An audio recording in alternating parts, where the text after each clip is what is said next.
बिस्मिल्लाहिर्रहमानिर्रहीम, अस्सलाम वालेकुम, गुड मॉर्निंग, खुशामदीद सिटी 10 में मैं हूँ आपकी मेज़बान सीमल हाशमी, इस दुआ के साथ कि आपका आज का दिन अच्छे तरीके से गुजरे, बखैर आफियत गुजरे जी।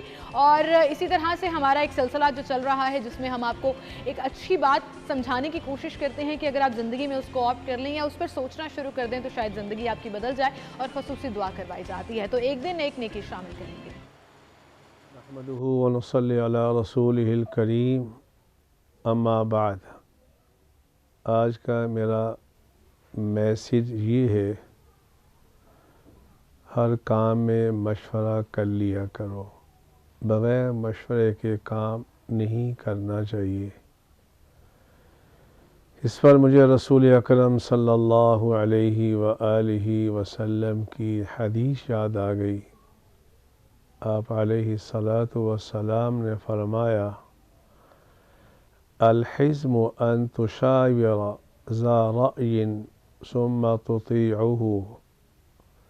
अक़लमंदी और दानिशमंदी यही है कि अस्हाब राय से मशवरा कर लिया करो, फिर जो वो मशवरा दिया करें उसकी इताअत किया करो। तो आज का मैसेज ये है कि हर काम में किसी अक़लमंद साहिब राय से मशवरा करना चाहिए, फिर उस पर अमल करना चाहिए, इसी में खैर होती है। अल्लाह मुझे भी आपको भी इस सुन्नत पर अमल करने की तौफ़ीक़ अता फ़रमाए। व आखिरु दावाना अनिल हम्दुलिल्लाहि। आमीन सुम आमीन जी। और इसी के साथ हम आज की अहम और बड़ी ख़बर की तरफ चलेंगे, जिसमें आप देख रहे हैं कि जी शहर भर में इस वक्त मुसलसल से डेली सिटी 42 और सिटी 42 के नीचे टिकट्स भी चल रहे हैं। पेट्रोल की बहरान, पेट्रोल का शिद्दत, आवाम पैनिक बाइंग कर रही है, और टॉप ट्रेंड जो है वो आज ट्विटर के ऊपर जो है वो पेट्रोल ही चल रहा है। और फिर लोगों ने एज़ यूजुअल उसके ऊपर भी मीम्स बनाना शुरू कर दी और या सिचुएशन दिखाना शुरू कर दी। और आप देखें कि अक्सर लोग तो पिक्चर्स शेयर कर रहे हैं कल रात से लेकर अब तक की कि पेट्रोल पंप के बाहर हालात क्या थे, कि लाइनें लगी हुई थी लंबी लंबी सी, मोटरसाइकिलों की भी, गाड़ियों की भी। और ये रात 12 बजे के बाद से जब पेट्रोल पंप बंद कर दिए गए तो कनाते लगाकर बाकायदा उनको लॉक कर दिया गया। मुख्तलिफ जगहों पर जो लोग हैं इसको प्रोटेस्ट भी कर रहे हैं, अपनी मुश्किलात भी ज़ाहिर कर रहे हैं, लेकिन वहीं पर लोग इस पर थोड़ा सा शुगल भी लगा रहे हैं, कुछ मीम्स भी बना रहे हैं और इसको इंजॉय कर रहे हैं। तो जी स्ट्राइक जो है वो तो अनाउंस की गई है, लेकिन अब थोड़ी सी कन्फ्यूजन ये हो गई है कि पेट्रोल पंप जो हैं PSO वाले, शेल वाले वो खुले रहेंगे जो कंपनी ऑपरेटेड हैं। हस्कोल जो है वो खुला रहेगा, गो प्लस जो है वो खुला रहेगा, लेकिन कंपनी ऑपरेटेड और non company operated petrol pumps कौन से हैं, शहरी बेचारे इस वक्त ख्वार ज़रूर हो रहे हैं। इस वक्त हमारे रिपोर्टर मौजूद हैं जी फील्ड में, फ़ाहद भट्टी। फ़ाहद, बताइएगा आप कौन से एरिया के पेट्रोल पंप में मौजूद हैं और क्या सूरत हाल देख रहे हैं वहाँ पर आप? जी सीमल, मैं इस वक्त कॉलेज रोड पर मौजूद हूँ और यहाँ पर शेल का एक पेट्रोल पंप है जो जिसे किनाते लगाकर बंद किया गया है। यहाँ पर कई ऐसे शहरी आ रहे हैं पेट्रोल डलवाने के लिए, मगर जब आगे से बंद पेट्रोल पंप को देखते हैं तो मायूस होकर वापस लौट जाते हैं। शहर के बेशतर ऐसे पेट्रोल पंप जहाँ पर पेट्रोल की फ़रोख्त जारी है या सप्लाई दी जा रही है शहरियों में, वहाँ पर अच्छा खासा रश भी देखने में मिल रहा है, मगर ज़्यादातर ऐसे पेट्रोल पंप्स हैं शहर भर में जहाँ पर पेट्रोल की जो सर्विस है वो बंद की गई है। किनाते लगाकर पेट्रोल पंप्स को बंद किया गया है। पेट्रोलियम जो एसोसिएशन है उसकी जानिब से मुनाफा ज़्यादा करने की वजह से ये मुतालबा रखे गए थे गवर्नमेंट के सामने, जिसमें आप जहाँ खड़े हैं वो 6% के मार्जिन के ऊपर बिजनेस करना चाह रहे हैं। ये तो सभी इस चीज़ के ऊपर बात भी कर रहे हैं कि उनके असल में मुतालिबात क्या है। मुझे असल ग्राउंड सिचुएशन बताएं। आप शेल के पंप पे खड़े हैं लेकिन आप कह रहे हैं यहाँ पर पेट्रोल नहीं मिल रहा, और दूसरी जगह सोशल मीडिया के ऊपर और इवन शेल के अपने ऑफिशियल पेज के ऊपर लिखा हुआ है कि हम आज जो है वो पेट्रोल फराहम करेंगे शहर में। जी देखिए, अगर मेरा कैमरामैन मोहम्मद खालिद आपको दिखा सके तो ये शेल का पेट्रोल पंप है। जो कंपनी ऑपरेटेड पेट्रोल पंप्स हैं वहाँ पर तो पेट्रोल की फ़रोख्त जारी है, मगर जो कंपनी ऑपरेटेड पेट्रोल पंप्स नहीं है, चाहे वो शेल का है या PSO का है, तो वहाँ पर पेट्रोल की फ़रोख्त नहीं दी जा रही। मगर अब ये कैसे पता लगेगा कि किस आम शहरियों को तो इस चीज़ का पता नहीं कि ये कंपनी ऑपरेटेड है या कंपनी ऑपरेटेड नहीं है। हालांकि बाकायदा तौर पर शेल, PSO, इनकी जो कंपनीज हैं उनकी जानिब से, इंतज़ामिया की जानिब से भी ये कहा गया है कि शहर भर में PSO और जो शेल के पेट्रोल पंप्स हैं वो खुले रहेंगे। वहाँ पर पेट्रोल की जो सर्विस है वो बिल्कुल शहरियों को दी जाएगी।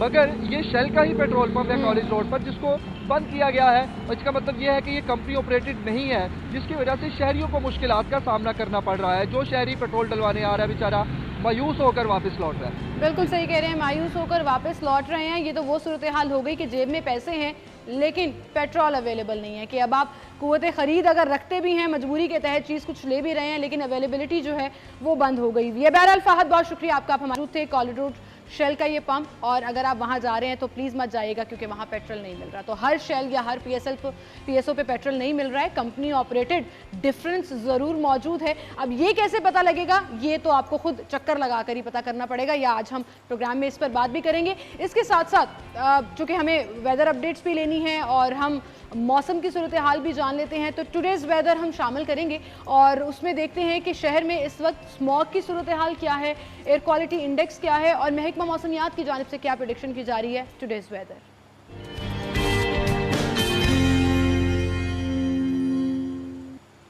फरीहा हमारे साथ मौजूद हैं। फरीहा, बताइएगा टुडेज़ वेदर में क्या सिचुएशन है, आपके पास अपडेट्स क्या हैं?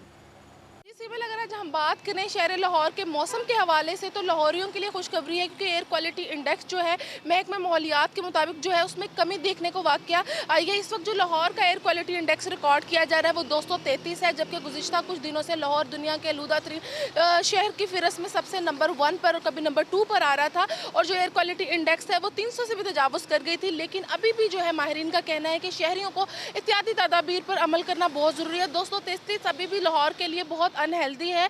माहिरीन का कहना है कि शहरी जो है घरों से बाहर निकलते वक्त मास्क का इस्तेमाल करें, सन ग्लासेस का इस्तेमाल करें। शहर में बढ़ती आलूदगी को मद्देनजर रखते हुए हुकूमत पंजाब ने भी बच्चों के जो स्कूल्स हैं वो हफ्ते में 3 दफ़ा बंद करने का ऐलान किया है। इसके लिए जो वालिदैन हैं इनके लिए भी जिम्मेदारी है कि बच्चों को गैर ज़रूरती वो घरों से ना निकालें, और बच्चों को भी है ख़ासतौर पर मास्क का इस्तेमाल करें, क्योंकि जब स्मोक बहुत ज़्यादा अरसे तक रहती है तो बच्चों में जो है लंग्स का फंक्शन स्लो डाउन हो जाता है, जो उनके फ्यूचर में जो है उनके लिए मुश्किलात पेश आती है। जबकि लाहौर का जो मौसम है वो खुश्क रहेगा, और महकमा माहौलियात के मुताबिक आइंदा 24 घंटों में जो है बारिश की कोई पेशन गोई नहीं की जा रही। अलबत्ता अगर बारिश हो जाती है, बारिशों का मुकम्मल सिलसिला शुरू हो जाता है, तो लाहौर की जो फ़िज़ा है वो साफ़ हो जाएगी और एयर क्वालिटी इंडेक्स में मज़ीद कमी देखने को आएगी। इस वक्त लाहौर का जो दर्जा हरारत रिकॉर्ड किया जा रहा है वो 15 डिग्री सेंटीग्रेड है, जबकि 12 से 3 बजे तक जो दर्जा हरारत है वो 21 से 25 डिग्री सेंटीग्रेड तक रहने का इम्कान है, जबकि रात के औकात में जो है वो खुनकी बढ़ेगी और दर्जा हरारत 12 डिग्री सेंटीग्रेड तक रहने का इम्कान है। हवा में नमी का तनासब जो रिकॉर्ड किया जा रहा है वो। फरीहा, आपका बहुत शुक्रिया, आप हमारे साथ मौजूद थी, मौसम की अपडेट्स दे रही थी। इसी के साथ टॉप स्टोरीज पर चलेंगे जी, और आज की हमारी लीड स्टोरी भी पेट्रोल बहरान के हवाले से है। शहरियों को परेशान करके रख दिया, रात गए तक गाड़ियों की लंबी कतारें लगी रही।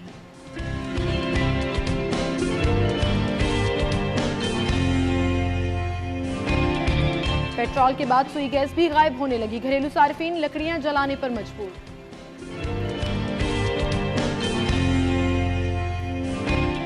शहर लाहौर में डेंगू के वार जारी, 3 माह के दौरान डेंगू से जाँ बहक होने वालों की तादाद 95 हो गई। और डॉल्फिन स्क्वाड की पेट्रोलिंग बेसूद, शहर में 2 रोज के दौरान 29 मोटरसाइकिलें चोरी।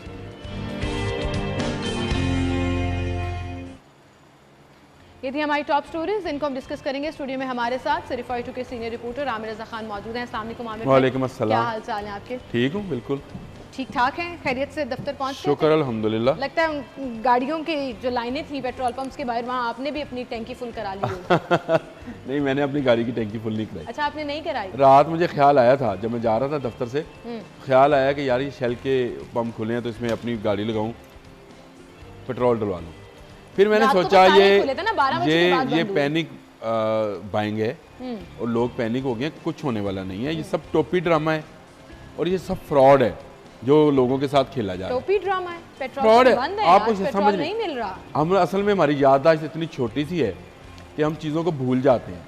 आपको याद होगा जब इमरान खान साहब की हुकूमत आई थी तो कुछ अरसे के बाद पेट्रोल पंप्स की हड़ताल हुई थी, पेट्रोल की हड़ताल हुई और यकमुश्त जो है 30 रुपये के करीब पेट्रोल की कीमत बढ़ा दी गई थी। आप सबको याद है कि नहीं याद?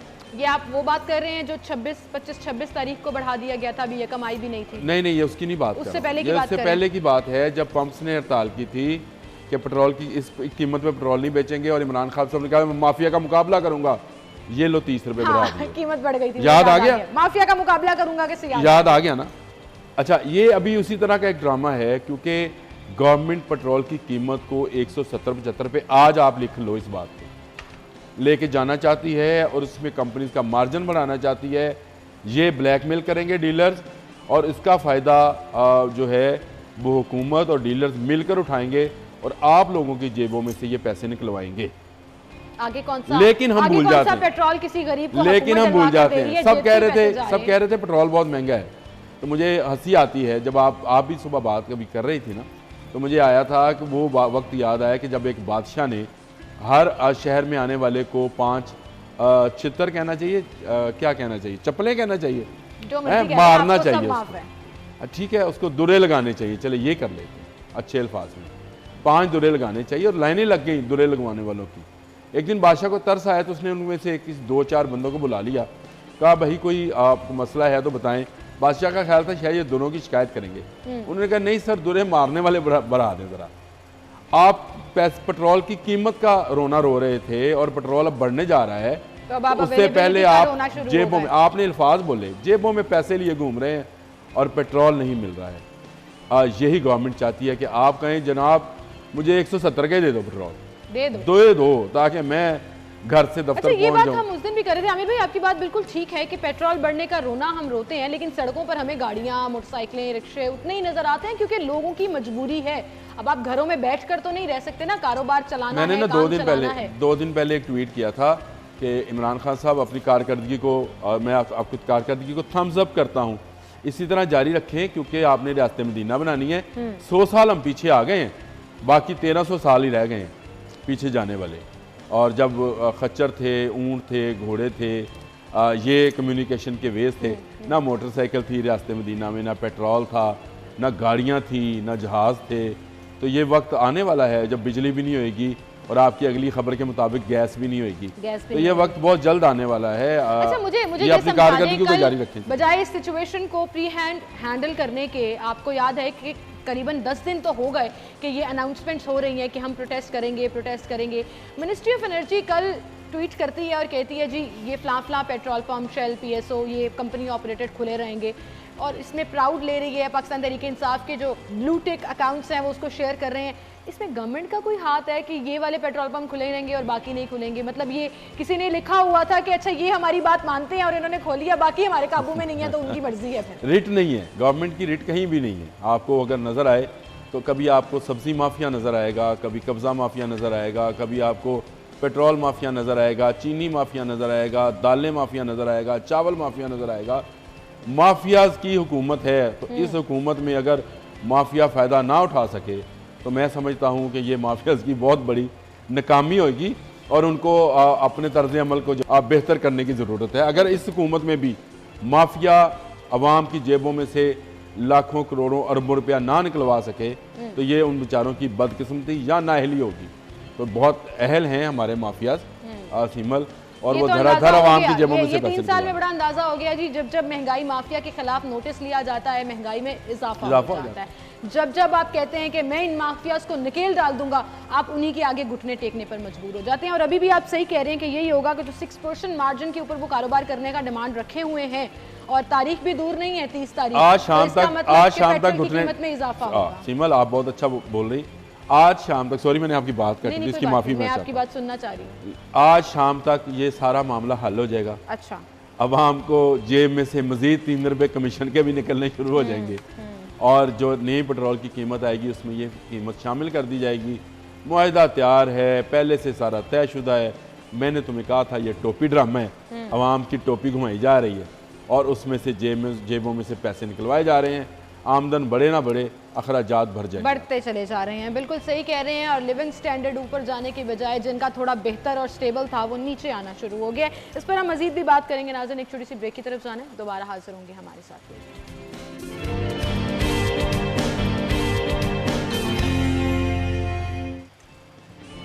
Welcome back. एक बार फिर से आपको खुशामदीद कहेंगे। बहरान के ऊपर बहरान आ रहे हैं जी, और वही बात कि हमारे पास सिर्फ जिंदा रहने के अलावा अब कोई चारा नहीं रहा। आमिर भाई, सुई गैस गायब है जी, लाहौरिये लकड़ियाँ जलाने पर मजबूर हैं, लेकिन लकड़ियाँ भी इतनी महंगी हो गई हैं कि आप वो भी अफोर्ड नहीं कर पा रहे और उसके बाद LNG आप इंजेक्ट नहीं करेंगे क्योंकि सब्सिडी देना पड़ेगी और LPG भी अफोर्डेबिलिटी से बाहर है। भाई ये तो होना था, वो जो एक फिल्म थी ना, प्यार तो होना ही था, तो गैस ने जाना ही था। जिस जुल्म के साथ हम गैस को इस्तेमाल करते हैं, जिस तरह इसकी बर्बादी हीटर और कन्वेंशनल गीज़र्स लगाकर और दूध दही की दुकानों पर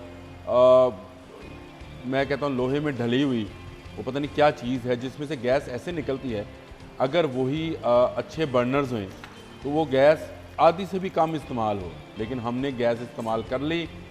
ऊपर से हमारे पास एक अहल हुकूमत आ गई, मैं नाअहल नहीं कहूँगा, अहल हुकूमत आ गई जिसने जो गैस पर है समझौता कर लिया और बर वक्त नहीं मंगवाई।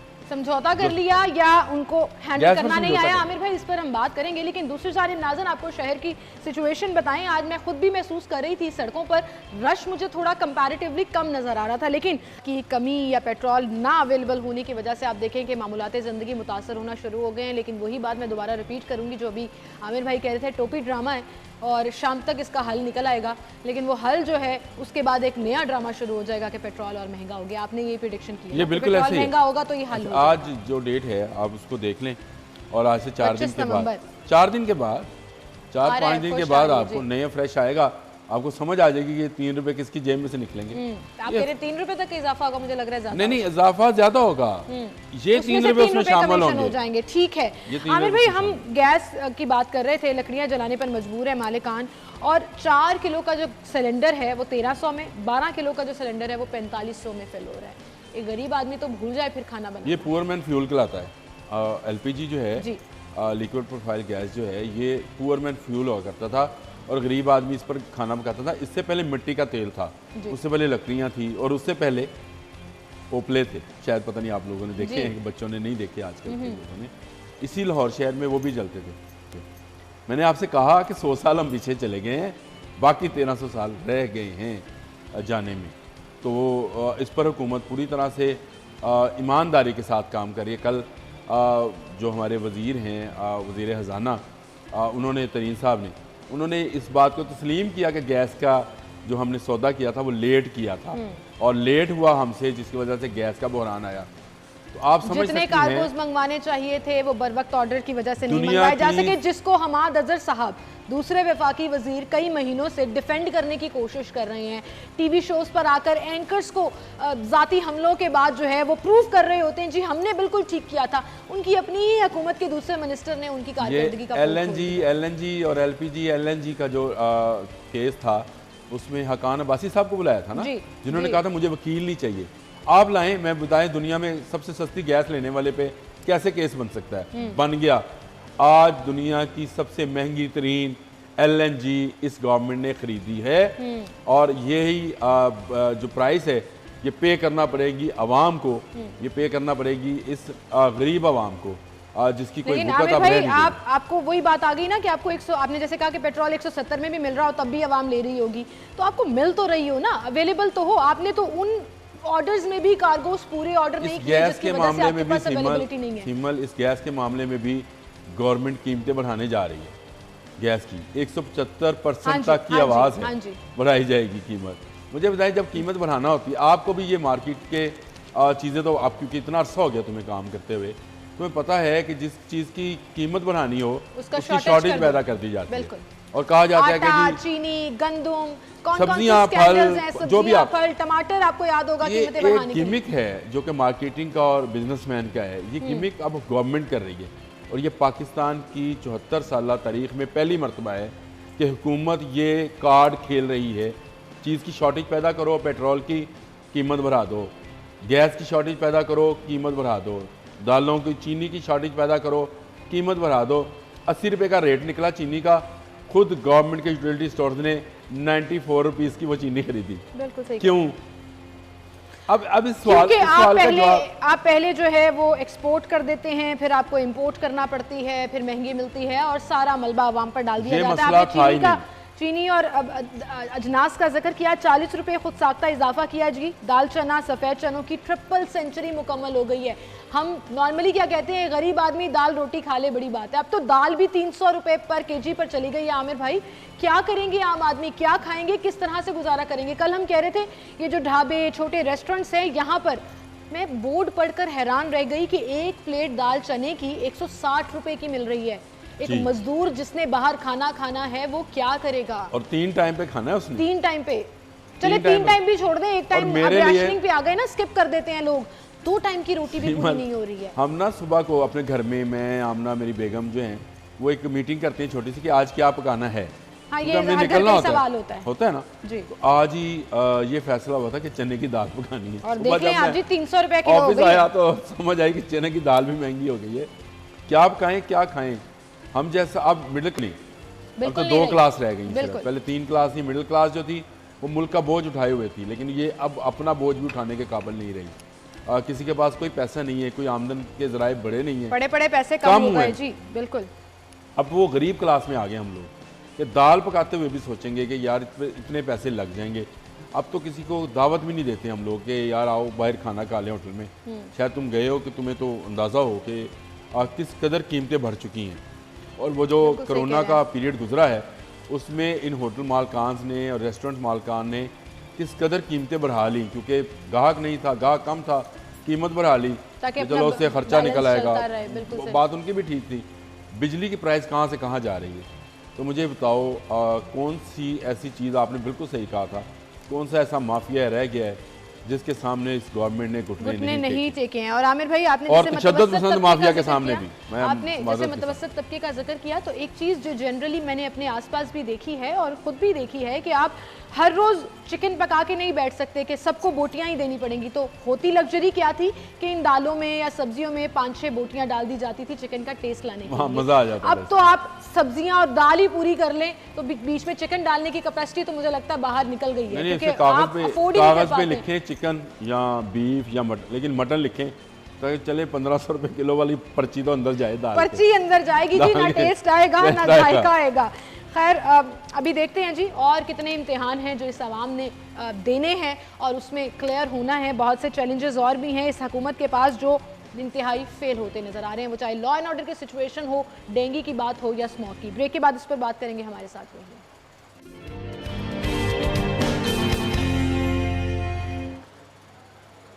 Welcome back. एक बार फिर से आपको खुशामदीद कहेंगे ना, टाइम हमारे पास बिल्कुल खत्म हो गया, अदरवाइज मैं अगली खबर एक तारीफ कर लूं। अब अगली खबर पे जाए या ना जाए, इमरान खान ने कि आपने जो दरवाजे हैं उनकी आर्चेस देखें, ऐसे लग रहा था जैसे कायद आज़म के मज़ारात के वो अक्स है, तो वो ज़बरदस्त है, ज़बरदस्त है जी। और मुखय्यर हजरात ही हैं जिनकी वजह से ये तमाम सहूलियात जो हैं वो आम आदमी तक पहुँचती रहती हैं। कहीं बैलेंस आउट करने की ये लोग कोशिश करते हैं, तो अल्लाह ताला इनको सलामत रखे जी। इसी के साथ एक ब्रेक लेते हैं, हेडलाइंस जानिएगा, फिर हाजिर होंगे।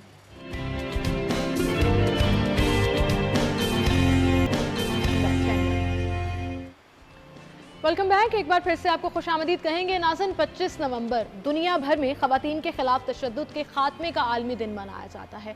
दिन मनाने का मकसद अवेयरनेस पैदा करना है, इस चीज़ को एक्सेप्ट करना है कि हमारी सोसाइटी में ख़वातीन पर तशद्दुद किया जाता है। और हमारी सोसाइटी से मुराद सिर्फ पाकिस्तान नहीं है, मैं ग्लोबली बात कर रही हूँ। पूरी दुनिया में ख़वातीन के ख़िलाफ़ वायलेंस, हरासमेंट और इस तरह के जो अब्यूज़ हैं वो होते हैं, वो रिपोर्ट भी होते हैं, उनका सद्देबाब भी किया जाता है। और अगर सिर्फ पाकिस्तान का ही जिक्र करें तो यहाँ पर भी घरेलू तशद्दुद की मद में हो, ऑनर किलिंग की मद में हो, या इस तरह के डोमेस्टिक वायलेंस जो है उसके इतने केसेस एग्जिस्ट करते हैं कि हम अपने इर्द गिर्द भी देखते हैं। लेकिन अब क्या हो रहा है कि आहिस्ता आहिस्ता अवेयरनेस आना शुरू हो गई है, आप इस चीज़ के बारे में बात करना शुरू हो गए हैं, मीडिया इस चीज़ को हाईलाइट करता है सो दैट ख़वातीन को ये पता लग सके कि उनके राइट्स क्या हैं, और अगर उनकी हकूक़ की खिलाफ वर्जी हो रही है तशद्दुद की मद में, हरासमेंट की मद में, तो कैसे उन्होंने अपने लिए खड़े होना है और कौन कौन से इदारे हैं जो उनको सपोर्ट करेंगे उनके इस डिसीजन में।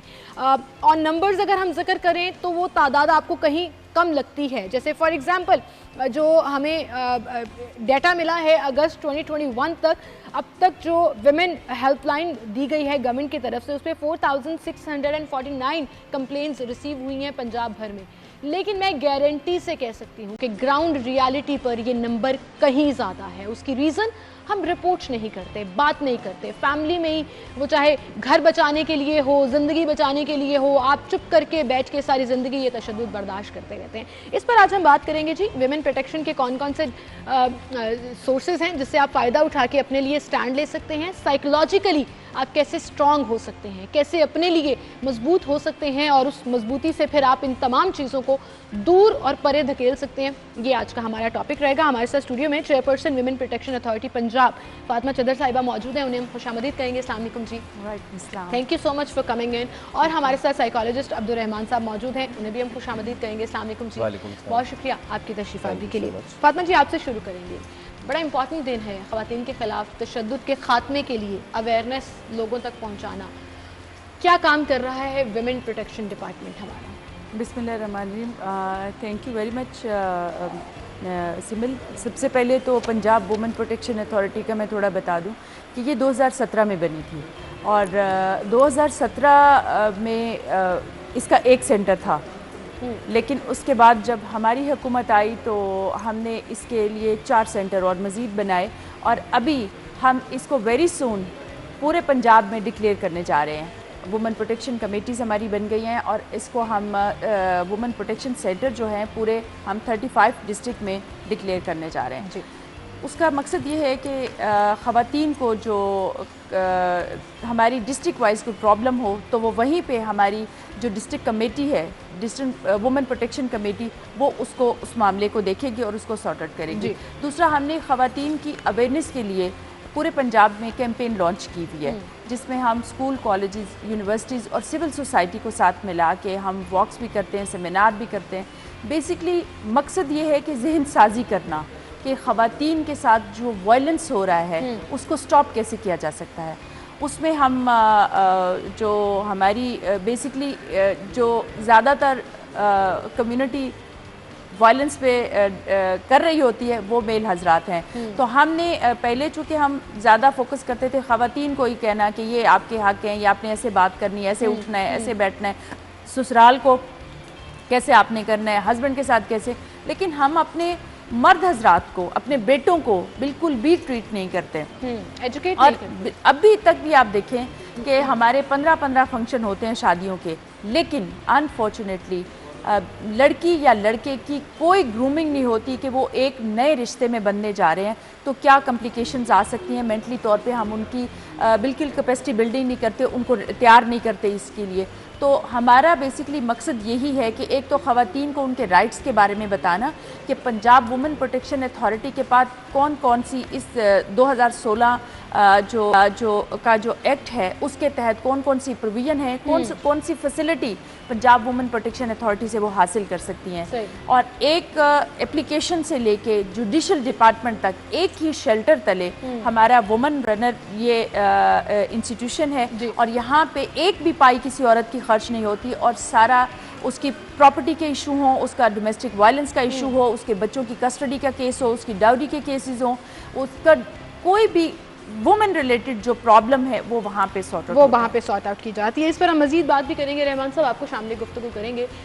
साइकोलॉजिकली बड़ा इम्पैक्ट होता है। अब विमेन प्रोटेक्शन डिपार्टमेंट का हम जिक्र कर लें और ऐसी बहुत सी NGOs हैं जो काम कर रही हैं, लेकिन उसकी नौबत ही नहीं आती है। उसकी रीज़न ये है कि लोग आते ही नहीं है, रिपोर्ट ही नहीं करते, चुपचाप सारी ज़िंदगी, वो डोमेस्टिक वायलेंस हो, वो किसी भी किस्म का इमोशनल वायलेंस हो, कोई भी ट्रॉमा हो, आप बर्दाश्त करते चले जाते हैं।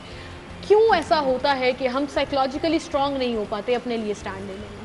असल में साइकोलॉजिकली अगर आप देखा जाए तो लोग इसलिए कंप्लेन करने की तरफ नहीं आते क्योंकि लोगों को लगता है उससे कुछ होगा नहीं या उसके खिलाफ़ कोई एक्शन नहीं लिया जाएगा या पब्लिकली उनकी अपनी कोई बदनामी हो जाएगी।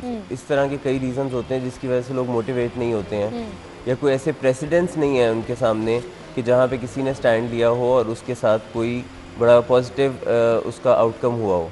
बिल्कुल तो सही कह रहे हैं। सबसे पहले तो मैं वो इस चीज़ पे थोड़ी सी अहमियत डालना चाहूँगा कि ये जो अवेयरनेस इसमें क्रिएट की जाती है और हम इसको मेंशन करते हैं कि ख़वातीन का इशू है, तो इसको इस साइकोलॉजिकल एस्पेक्ट से इस तरह नहीं कि इसको ख़वातीन का इशू अगर ना कहा जाए तो लोगों तक ज़्यादा अवेयरनेस होगी। ये एक्चुअली मर्दों का इशू है, ये ख़वातीन का इशू नहीं है। और आधे से ज़्यादा पॉपुलेशन जब ख़वातीन का इशू का नाम सुनती है तो वो उससे आगे दूसरा जुमला ही नहीं सुनना चाहते। तो अगर आप इसको बताएं लोगों को कि ये एक्चुअली में वायलेंस अगेंस्ट वुमेन जो है ये मर्दों का इशू है, खवातीन का इशू अच्छा, नहीं इसमें है। मैं थोड़ा सा आपसे डिफर करूंगी और मैं चाहूंगी कि आप उस पर भी रोशनी डालें कि सिर्फ मर्दों का प्रॉब्लम नहीं है। हमारे यहाँ पर बहुत सी ऐसी एग्जांपल्स हैं जो खवातीन पर तशद्दुद करती हैं या करवाती हैं या बेस बनाती हैं। ये as a women and I think हमने अपनी सोसाइटी में देखा है कि ये बहुत बुरी तरह ना सिर्फ बढ़ता चला जा रहा है बल्कि एक्चुअली एग्जिस्ट भी करता है। एक छोटी सी ब्रेक लेते हैं, दोबारा हाजिर होंगे, हमारे साथ रहिए।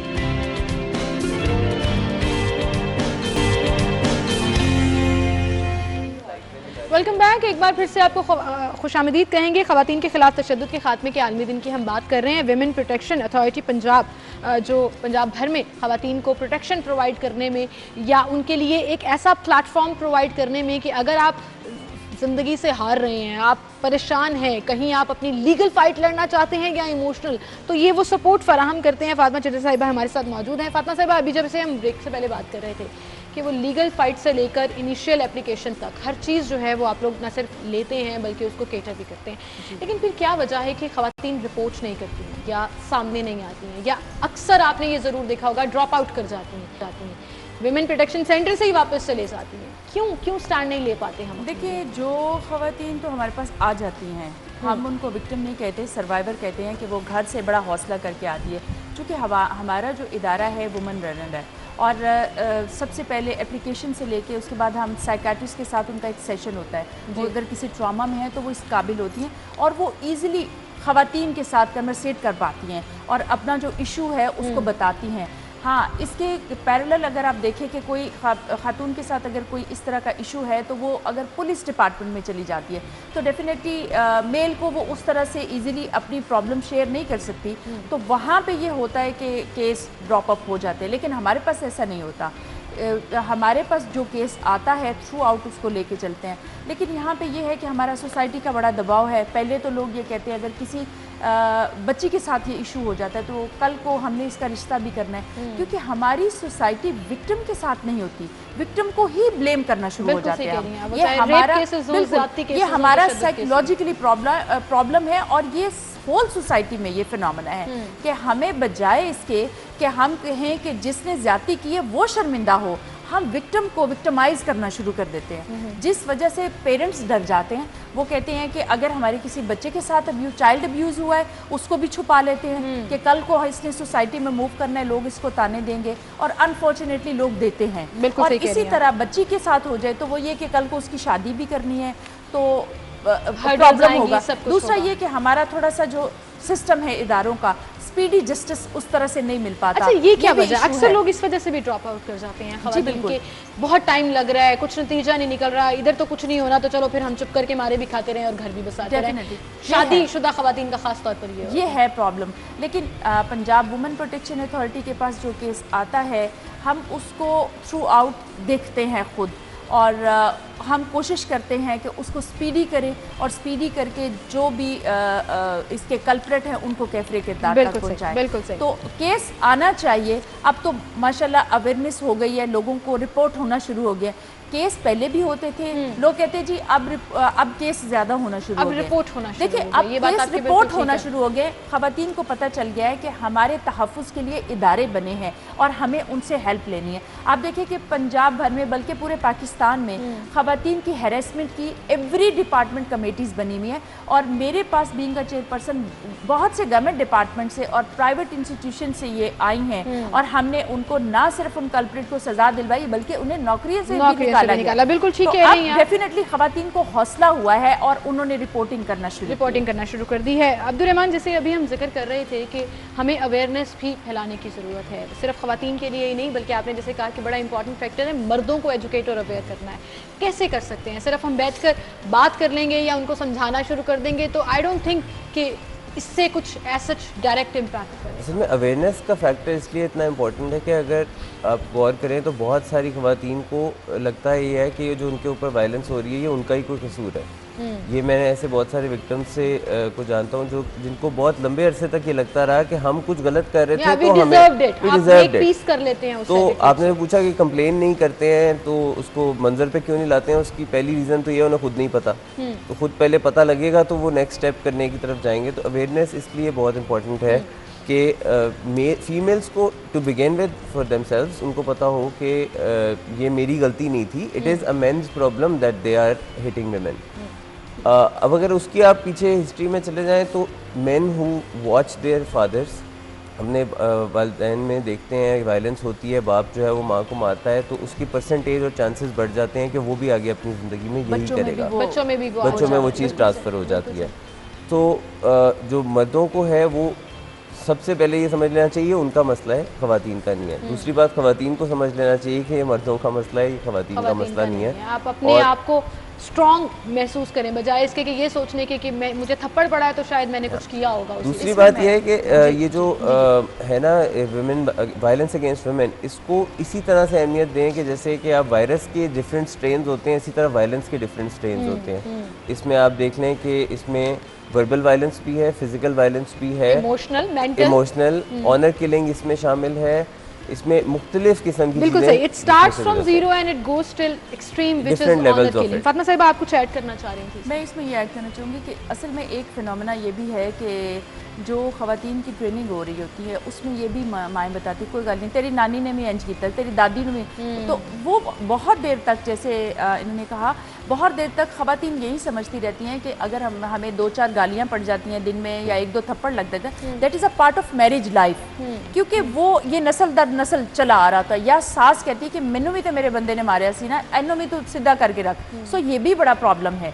सो हम चीज़ें बजाय उनको ख़त्म करने के, बाज़-औक़ात हमारा जो हम ना चाहते हुए भी ऐसी चीज़ें ऐड कर रहे होते हैं जो वायलेंस का बाद में हिस्सा बन जाती हैं। जैसे माएँ कह देती हैं अपने बेटों को, या मतलब लड़की की माँ उसको कह रही होती है। सो इस वजह से हमें ये बताना कि कोई बात नहीं, अगर वो मार लेता है, मुझे उसने रखा भी तो हुआ है ना, बच्चों को ख़र्चा भी तो दे रहा है।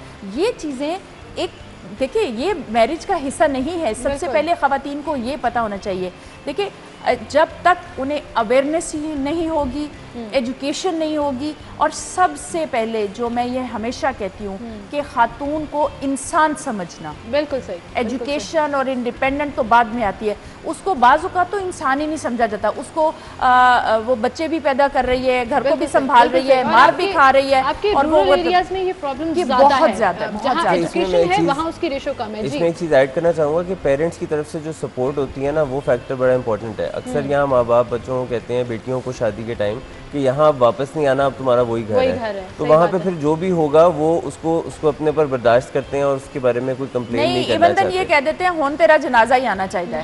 तो बाज़ औक़ात ऐसा होता है कि वो जो हस्बैंड मार के लड़की को मार देते हैं, तो फिर ये बात हम कहाँ अपनी बेटियों को ये कॉन्फिडेंस दिलाएं कि आप हमें उतनी ही अजीज़ हैं जितनी पहले थी, और अगर कोई मुश्किल है आपको ज़िंदगी में, कोई प्रॉब्लम है, जो पेरेंट्स हमें देख रहे हैं, हम आपके साथ खड़े हैं, उन्हें कॉन्फिडेंस दिलाएं। बिल्कुल सही। और फातिमा जी और अब्दुल रहमान साहब, आपकी इसी बात को मैं आगे लेकर चलूंगी कि ये ख़वातीन के ऊपर डिपेंड करता है कि आप किस हद तक बर्दाश्त करती हैं। वही बात कि छोटी से छोटी बात से शुरू होती है, वो एक गाली हो सकती है, और बड़ी से बड़ी बात ऑनर किलिंग पर चली जाती है। अगर आप एक गाली बर्दाश्त कर रहे हैं तो यकीन जानिए कि 1 हफ्ते के बाद 2 गालियाँ पड़ेंगी, 2 हफ्तों के बाद शायद 1 थप्पड़ भी पड़ जाए। तो जब इनिशिएट हो, there and then you should know कि आपने स्टैंड लेना है और क्या आपने बर्दाश्त करना है और क्या नहीं। और वही बात कि ब्रॉटअप से बात शुरू होती है, वो ख़वातीन के लिए भी है और वो मर्दों के लिए भी है। आप दोनों का बहुत शुक्रिया आपकी तशरीफ़ आवरी के लिए। और फातिमा जी, गुड लक जी, बड़ा ज़बरदस्त आप काम कर रही हैं, एंड आई होप कि आप इसको कंटिन्यू रखें इस पैशन के साथ कि हमने अपनी ख़वातीन को मजबूत बनाना है, ख़ासतौर पर वो डिप्राइव एरियाज़ जहाँ पर ना एजुकेशन है, ना उनको सपोर्ट है, और अगर गवर्नमेंट के इदारे उनको सपोर्ट फराहम करेंगे तो शायद उनकी आगे जाकर ज़िंदगी बचाने में वो इम्पॉर्टेंट रोल प्ले करेंगे। थैंक यू सो मच जी आप दोनों का। और हम चलते हैं एक ब्रेक की तरफ, दोबारा हाजिर होंगे, हमारे साथ रहिए।